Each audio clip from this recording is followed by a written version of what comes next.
Okay, you guys, I know I said I was going to talk about Steven Anderson and Anderson's clan.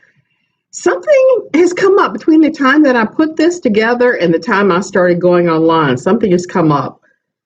I don't know if you've heard yet that Pat Robertson is stepping down from the 700 Club. So I'm probably going to talk about that instead and save my Anderson discussion because it's not really new.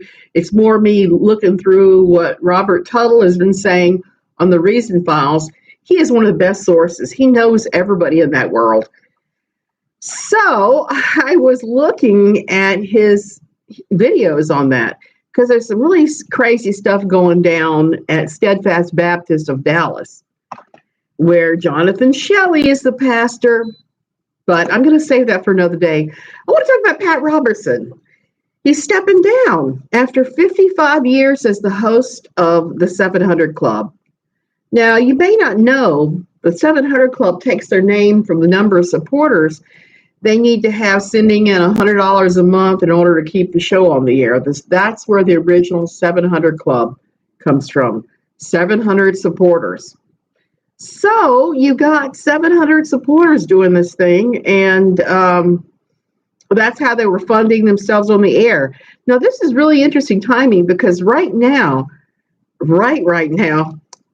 the movie came out a couple of weeks ago about Tammy Faye Bakker, and the Bakkers had gone to Virginia Beach and helped Pat Robertson establish Christian Broadcasting Network, CBN.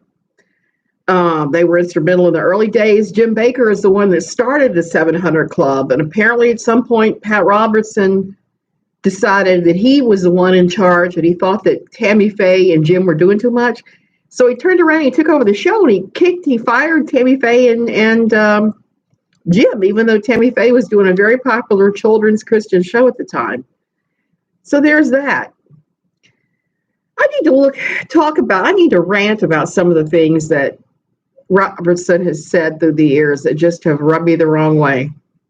I used to watch the 700 Club back when I was a member of my old church. Almost every day, almost every morning. And I know people from my old church that still do every single morning. They thrive on anything coming out of his mouth. I had more of a distance than that when I was at the church. I would watch a 700 Club and think, okay, that's good, that sucks. And once I moved on from the church, I didn't watch the 700 Club at all anymore, except maybe when I was writing in LQ and I was trying to find some of the crazier things that Pat Robertson said. So we're going to revisit a few of the things that Robertson has said that are just way out there that no one should be saying. One of the things he said in 2013 was he said that gays spread AIDS in San Francisco by having a special ring that has a little rough spot that would cut your finger so that when you went to shake hands, would cut your finger so your blood would be exposed and they could be putting their AIDS right into your hand. That is one of the craziest things I've ever heard come out of a pastor's mouth. And Robertson has said some crazy things, even back when he was running for president. I think that was 1988, was it? Wasn't that the year he ran for president, or was it 1992? Anyway, he ran for president and tried to pretend he was an average Christian guy. Even though he has blamed 9/11 on gays, he's blamed not just 9/11, he's blamed every hurricane where there's been problems. He blamed gays for COVID, of all things. COVID. I mean, I could not believe that. The way it works in Pat Town, and I know this because the pastor of my old church, his mother was affiliated with CBN. And so there's all that ancestral thing going on with the different churches and the different belief systems. Pat was a Southern Baptist. He was not an evangelical or a charismatic or any of that. But still, our little charismatic church was linked with his. He believes that what happens is if you have people sinning, particularly like gays, for some reason, gays seem to be the number one sinner in evangelical town. I don't know quite why they focus maybe because it's a safe group to demonize. That would be the only guess I can have. So what happens is they blame all this stuff on the gays because they say if the gays were acting straight and were doing various things, that these things would not happen, that the gays sinning takes God's hand of protection off of us because we're tolerating this without saying, oh, this is the worst thing ever. Oh my goodness. So that's really how Pat is coming to it. It's a very simplistic thing, and it's the same stupid simplistic thing that new IFB Pope Stephen Anderson uses. And they're interesting, even though they're both in very different versions of Baptist. Stephen Anderson is part of the New Independent Fundamentalist Baptist, and Pat Robertson is Southern Baptist. They still circles around to blaming other people for the bad things that happen in this world instead of saying, hey, yeah, we were due for a pandemic. We really were. We were overdue for a super bug going around and causing this stuff. Instead of looking at stuff with science and reason, they go into their magical wish fulfillment thinking and blame all this stuff on the gays. The gays are like their most common punching bag. They blame them for everything. Things that have nothing to do with being gay, like hurricanes and tornadoes and all sorts of stuff like that. So Pat Robertson is stepping down from a show he stole from Jim Bakker. So I want to hear what Jim Bakker has to say about all of this, because you know damn good and well Jim Bakker is going to have something to say. I don't know if him and Pat ever made up. I know from reading his late first wife's book that she still held it against Pat Robertson what happened. She really went after Pat Robertson, the Crouches, Jan and Paul, Jerry Falwell, Jimmy Swaggart. I mean, the big ministries that were on television. So I found that really interesting. I would be very curious to see what she's going to say, what he's going to say, not she, since she's passed away from cancer. But Jim, the one that started his ministries, I'm very curious to see what Jim Bakker is going to have to say. Chances are it'll just be another ad for his silver solution or those stupid flood buckets. I'm going to put some links in the description to the food bucket tastings, because some of those are some of the most bizarre things I've ever seen. Okay, well, I'm going to do a short video today because my husband's taking a nap and I don't want to wake him up. And I've got all the lights on and he turned them all off. I did want to talk real quick.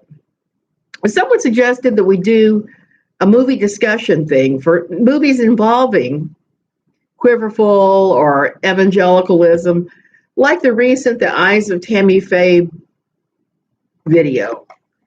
And I told her I think it's a good idea. So that's exactly what we're going to do. I think I'm going to run those on Sundays. This Sunday, I'm not going to do it. I'm just going to announce it and talk about it a little bit. But the following Sunday, we're going to be doing The Eyes of Tammy Faye. And I invite you to watch either version of it, either the old documentary full of gay guys and or the new movie that just came out. I've seen the movie, but I'm going to go back and rewatch it just so that I can take a few notes and go from there. Tomorrow, we are visiting, I was going to do Debbie Pearl's book about brains, but I think that's going to take too long to unpack. So I'm going to do a really obscure one that you can read online for free. It's called What Are You Doing? And it is by Vaughn Ohlman, who's not a pastor. He's a silly little patriarch in Texas for his little cult family. And he used to post it in LQ a fair amount. And I used to talk to him about different things right up until girls as apples, and when he tried to sell girls through courtship. He tried to arrange a courtship, what am I going to call it? A courtship, I want to say experience, a courtship meeting where he got all these fathers of teenage girls, teenage boys together put them together in courtship with the idea of having a future marriage. Vaughn is interesting because his entire shtick is imagining nubile young breasts. And not only that, he spends way too much time thinking about teenagers having sex. I'm just going to throw that out there. The book is horrific. It's poorly written. It's filled with the worst names that you could imagine. That's one thing I've noticed about Christian fiction, and not all Christian fiction is bad, but some of it, like this, is really, really bad. But they have these crazy names. Like he's got Maiden is the girl's name. He's got those kind of names for the characters, and the whole point of the book is telling some idiot guy, teenage guy, who's fumbling with his cell phone all the time in the park, put away your cell phone and get married right now. Who knew that having a cell phone would outrank, having a cell phone and playing Candy Crush on it would be more fascinating than the opposite sex. That's basically what he's saying, that they should get married and put down their cell phones. Look, if you want to play whatever on your cell phone, you don't need some idiot like Vaughn telling you you can't do it. So there's that. Anyway, I'm going to go into detail about that tomorrow and about his excessive love of teenage breasts. I did do a series of videos about this book back when I still lived in the United States, and I was writing NLQ. I wrote an entire long takedown of it, and every time that I did a video on it, because that's what Pathios was asking us all to go on Facebook and do a video or here, what I had to do, my gimmick for the book, and I wish I could still do it, was I had a big bottle of tequila, and I would always have sliced up limes and salt, and every time I would hit some part of the book that was squishy, weird, sexual about teenagers, I would do a shot. You're going to have to see me do a shot of this nonsense. Coca Ligero. One time I ended up getting kind of hammered because there were that many very squishy, bizarre sexual references in one chapter. If you can download the book and read it for free, I would definitely advise that, because it is full with some nonsense. It is filled with nonsense and crazy ideas. Basically, Vaughn says if you're old enough to bleed, you're old enough to breed. So it's time to get married according to them. What do I know? So while I think that, and basically I think marriage should happen at an older age than 12 or 13 or 14. I think that's just entirely too young. Personally, I think even 18 is too young.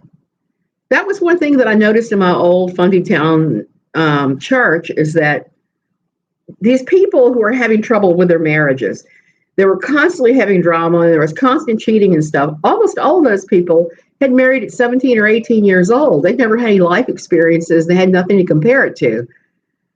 So eventually you start wondering, am I on the right path?